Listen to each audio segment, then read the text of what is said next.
Welcome to A to Z AMC training series. In today's video, we will talk about an ins- how an appraiser can cancel an inspection that has been scheduled. So basically, it's not a canceling, instead of it's putting on hold.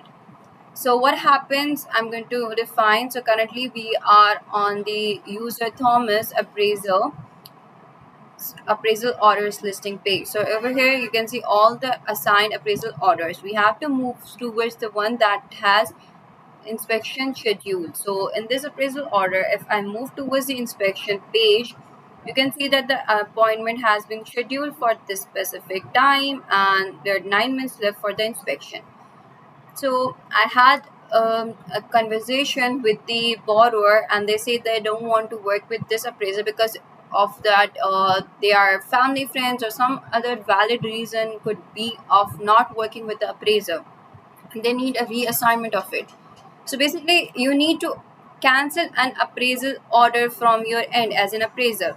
So what you need to do is the on hold button, and you need to define the reason that reassignment of the appraiser is needed because of whatever the reason is. You can define and you can submit it on hold.